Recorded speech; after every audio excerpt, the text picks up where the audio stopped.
안녕하세요. 아이리스 디자인 대표 이남열입니다. 오늘은 공사 중에 발생되는 피할 수 없는 숙명, 주변 민원에 대해서 얘기를 드려볼까 하는데요. 제가 왜 이 얘기를 드리냐면은 사실 이번 주에 너무나 많은 민원에 시달려서 참 걱정이 됩니다. 민원이 많이 들어오는 이유는 다들 아시겠지만 요즘 코로나 바이러스로 인해서 많이들 이제 걱정들 하시고 그러다 보니 이제 외출도 안 하니까 필연적으로 이제 집에 있는 시간이 많아지시고, 그리고 공사는 어쩔 수 없이 소음은 나기 때문에 이제 그런 부분에 대해서 평상시 같으면은 조금 이제 나가 계시는 시간들이 있기 때문에 좀 덜했을 부분이기도 한데, 하여간 이번 주는 이제 집에 있는 시간들이 많으시다 보니까 평상시보다 더 많은 민원에 시달렸던 한 주가 됐습니다.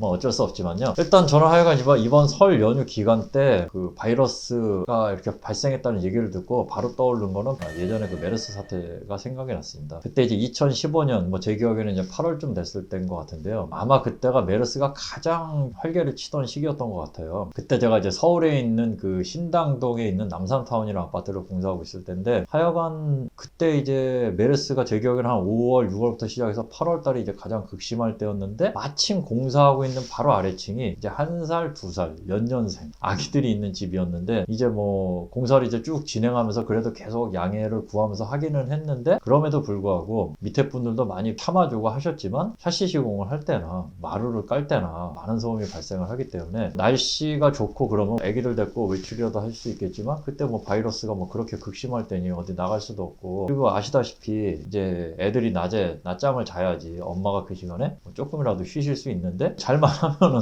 소음 내서 깨우고 하니 그 어느 누가 기분이 좋겠습니까? 그래서 그 당시에 이제 공사를 할 때 거의 하루 일할 거 이틀씩 일을 하고, 왜냐면 애들 자는 시간을 피해야 되니까 그렇게 이제 공사가 좀 지연이 되더라도 이제 그렇게 했던 기억이 있는데, 하여간 저는 이번 연휴 때 우한 사태 뉴스를 듣는 순간 그 기억이 머리를 번뜩 스쳤고, 역시나 이번 주에 평상시보다 많은 이제 그런 일들이 발생을 했기 때문에 다음 주에 제가 또 새로 시작되는 공사도 있고 해서 어떻게 하면 이제 이런 민원을 안 발생할 수는 없지만 최대한 줄일 수 있는지에 대해서 얘기를 드려보겠습니다. 먼저 첫 번째, 이제 공사 신고를 할 때 정확한 소음 발생일을 얘기를 하는 겁니다. 이제 기본적으로 이제 마루 철거부터 본 철거, 샤시 철거, 타일, 목공, 사실상 소음이 안 나는 공정이 없는데, 그 중에 가장 심한 거는 이제 철거랑 마루 철거, 샤시 시공 이 정도라고 볼 수 있는데, 마루 철거 같은 경우는 이제 기계를 써서 바닥을 까야 되기 때문에 필연적으로 밑에 집은 굉장한 불편한 진동과 소음이 발생을 합니다. 그래서 그거 마루 철거하는 날 꼭 시간 알려주시고, 보통 30평대 기준에서 거실 주방 까는 거는 보통 숙련된 업체 같은 경우는 3시간 이내이기 때문에 최대한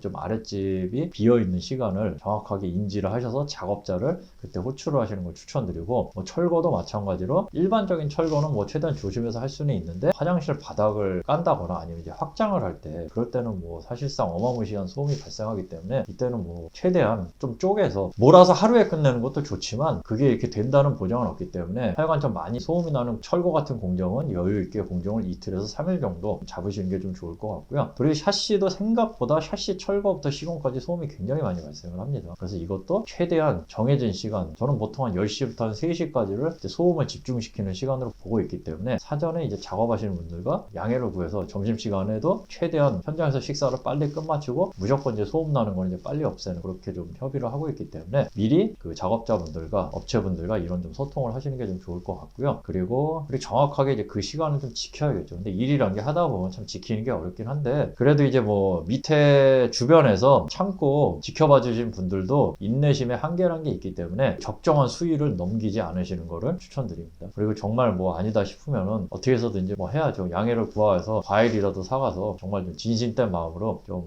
양해를 구하시면은 그래도 좀 봐주시지 않을까 그러길 바라고요. 주말 같은 때 요즘 웬만한 아파트는 이제 주말 공사를 당연히 불허하고 있고요. 그럼에도 불구하고 필름이나 도배 같은 공정 정도는 저도 이제 주말에 다 진행을 하는데, 최근에는 이제 그런 거마저도 이제 잠실적 아파트들은 좀 용납을 안 하는 경우도 있고, 그리고 아무리 조심한다 그래도 필름이나 도배 작업도 소음이 안 나진 않습니다. 제일 중요한 거는 이제 사다리, 정확하게 이제 사다리는 아니고 이제 우마라는 이제 그런 납자가 올라가는 발판 같은 게 있는데, 그게 이제 쇠로 되어 있다 보니 그런 걸 움직이면서 소음이 많이 발생할 수 있기 때문에, 가급적이면은 토요일 같은 경우는 조금 늦게 시작해서 조금 빨리 맞추는 거로, 그리고 일요일 같은 경우는 아예 작업을 안 하는 걸 추천드리고, 정말 내가 일정이 촉박해서 어쩔 수 없이 한다고 치면은 적어도 이제 하루 이틀 전에 그 밑에 집에는 양해를 구해 놓으시는 게 좀 안심이 될 거고, 왜냐하면 이제 작업자분들한테 무조건 조심해달라고 당부하는 것도 그 사람들도 사람들인데 하다 보면 일에 집중하다 보면은 또 실수를 할 수도 있고, 또 너무 이제 그런 것만 신경 쓰다 보면은 일에 효율이 안 나기 때문에 정해진 시간에 못 맞추고, 그러다 보면은 뭐 일이 늘어날 수도 있고 마감이 거칠어질 수도 있기 때문에 이런 부분은 현장을 담당하는 분이라든가 아니면 뭐 셀프를 하실 경우는 이제 직접 처리를 하셔서 작업하는 분들이 조금 더 작업에 집중할 수 있게끔 조치를 좀 해주시는 게 아마 일의 효율적인 면에서 좋을 것 같습니다. 네, 하여간 뭐 어찌어찌 해도 뭐 시간은 흘러가고 뭐 조만간에 이제 진정은 되겠죠. 뭐 너무 걱정하지 마시고 여러 가지 예방법들이 나오고 있으니까 잘 지키셔가지고 큰 피해 없이 잘 지나가기를 바랄 뿐입니다. 네, 다음 한 주도 좋은 일 가득한 한 주가 되시길 바라면서 또 좋은 영상 만들어서 돌아오도록 하겠습니다. 감사합니다.